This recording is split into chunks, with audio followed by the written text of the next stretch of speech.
Elena! Wake up! She's not breathing! She's not breathing! Please, wake up! Yes, I need an ambulance to Oak Street. It's an emergency, quick. I can fix this. No, no, I can fix this. Bonnie, I can Bonnie, fix this. Bonnie. No.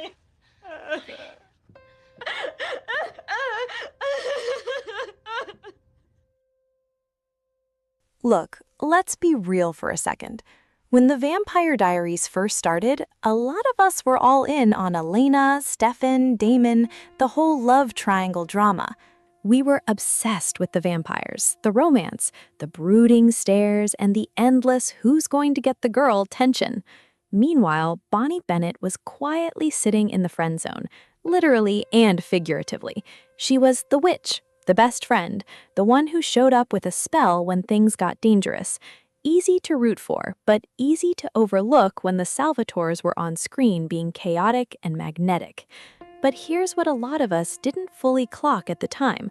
While we were distracted by fangs and forbidden love, Bonnie was slowly becoming the backbone of the entire series. She sacrificed more, grew more, and carried more weight than any other character on the show. By the time the show ended, Bonnie Bennett wasn't just surviving in the shadows anymore. She had become the accidental main character of the whole story, the one who actually kept Mystic Falls standing, the one whose power, pain, and resilience quietly outshined everyone else. And yet, she still deserved so much better. In this video, we're breaking down exactly how Bonnie went from sidekick to secret protagonist, why her journey hits so hard, and why so many fans now look back and say she was done dirty. If you've always loved Bonnie, this is your victory lap. If you slept on her back in the day, well, you're not alone, and you're about to see her in a whole new light. Chapter 1. From Cheerleader to Bennett Witch, the origin story. Bonnie Sheila Bennett hits your screen in Season 1 as this bubbly, fun, loyal best friend to Elena and Caroline. She's rocking the high school cheerleader energy, cracking jokes, and living that normal Mystic Falls teen life. But normal doesn't last long in this town. Everything changes when she starts having these weird psychic feelings. She predicts things, objects move around her, and then comes that classic feather floating scene with her grams. At first, she's skeptical, like, Grams, you're drunk energy. But deep down, something's calling to her. Her Grams Sheila Bennett, rest in peace legend, is the one who drops the truth bomb. Bonnie comes from a long line of powerful witches. The Bennett witches aren't just any coven. They're old school, respected, and tied directly to the history of Mystic Falls itself. We watch Bonnie go from accidentally setting things on fire when she's emotional to deliberately learning spells. She's scared at first. Who wouldn't be? Magic in TVD isn't sparkly Disney stuff. It has consequences. It drains you, and it puts a target on your back. But Bonnie steps up anyway, because that's who she is. By the end of Season 1 and into Season 2, she's no longer just Elena's witch friend. She's actively helping take down vampires, channeling her ancestors, and proving that her power is real and growing fast. Her friendship with Elena and Caroline is still the foundation, but you start to see the weight she's carrying. While her friends are dealing with boy drama and vampire feelings, Bonnie is literally learning how to control forces that could kill her if she messes up. This origin story is low-key one of the best character introductions in the show. It's not handed to her on a silver platter. She earns every bit of her power through fear, doubt, loss, and sheer determination, and it sets up everything that comes after. Chapter 2. The Martyrdom Arc. Always the sacrifice, never the saved. Now, here's where things start to hurt. If there's one defining trait of Bonnie Bennett's journey, it's Ness. She will burn the world down, including herself, to save the people she loves. And the show lets her do it, over and over and over again. It starts early. Her Grams dies because of a spell gone wrong in season 1, and Bonnie carries that guilt forever. Then she's willing to die to save Elena and the town from Klaus. She actually does die, multiple times. She becomes the anchor to the other side, which basically means she feels every single supernatural death like a truck hitting her. Constant pain, no rest. Remember when she sends Damon and Elena back from the prison world and stays behind with Kai? That one hits different. She survives months of isolation and torture, comes back changed but still ready to fight. She loses her magic more than once. She watches her mom turn into a vampire. She loses Jeremy. She loses Enzo, the one person who finally put her first. Every single time the gang needs a miracle, who do they call? Bonnie. Need to drop the veil between worlds? Bonnie. Need to contain hellfire? Bonnie. Need someone to channel dangerous expression magic even though it's destroying her? Yep, still Bonnie. The crazy part, her friends love her, but they get so used to her saving them that they stop asking what it costs her. She becomes the default solution instead of a person with limits. And Bonnie, being Bonnie, rarely complains. She just keeps giving. This martyrdom arc makes her one of the most tragic heroes on television. She's not a vampire who gets eternal life and super strength. She's a human. Well, a witch, who keeps paying with her life, her happiness, and her peace, and somehow she keeps showing up with that quiet strength and fire in her eyes. It's inspiring. It's also heartbreaking, because while Elena gets to live her human life and have everyone rally around her, Bonnie is expected to keep sacrificing like it's her job description. Chapter 3: Power Scaling and Badass Moments. The strongest witch in Mystic Falls. But let's flip the script for a second and talk about how absolutely unstoppable Bonnie Bennett becomes. This girl does not stay the scared newbie witch for long. She levels up in ways that make the originals nervous. Think about season 2. She channels 100 dead witches to take on Klaus. She makes his body start breaking from the inside while he's in Tyler's body. That's not small magic. That's I will end you energy. Then we get Expression Bonnie in season 4. Dark Magic Bonnie is terrifying and glorious. She's stronger than she's ever been, but it's eating her alive. Still, she uses it to protect her friends and fight Silas.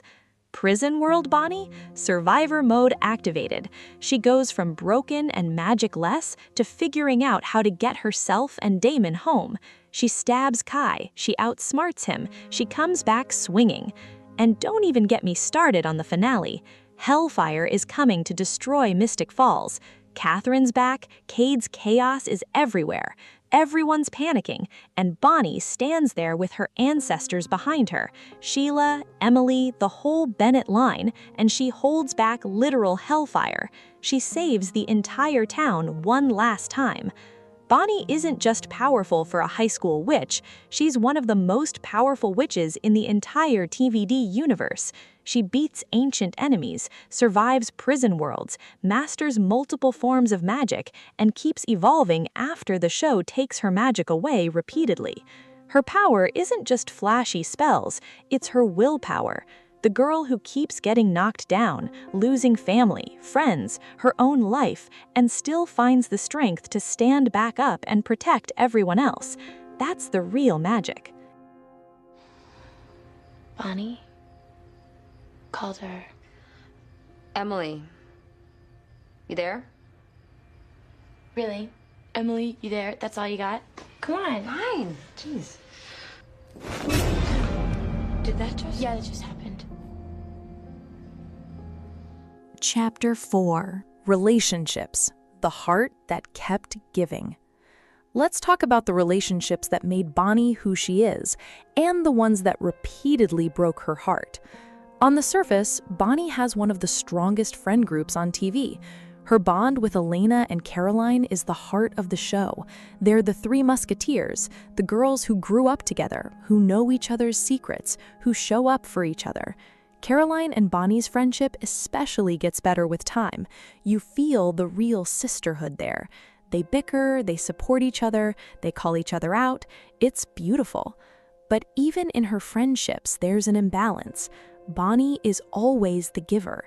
When Elena is going through vampire drama or grief, Bonnie drops everything, even her own safety, to help. When the group needs a locator spell, emotional support, or a literal miracle, Bonnie delivers. Yet when Bonnie is suffering, when she's lost her grams, when she's isolated in the prison world, when she's grieving, the support she receives often feels like an afterthought. Now, romance. Oh boy. Jeremy was her first real love, but it was messy, complicated by the whole "I died and came back" situation, and it ultimately didn't last. Then came the slow burn that a lot of us didn't see coming, Bomb On.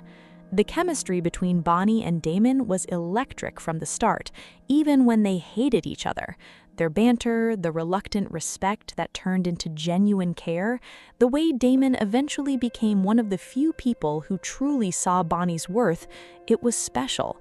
Many fans, myself included, were rooting for them by the later seasons. But the relationship that actually gave Bonnie some happiness? Enzo St. John. Enzo loved Bonnie in a way no one else really did, fully, selfishly, and without needing her to sacrifice anything first. He put her first. He made her laugh. He made her feel desired and protected.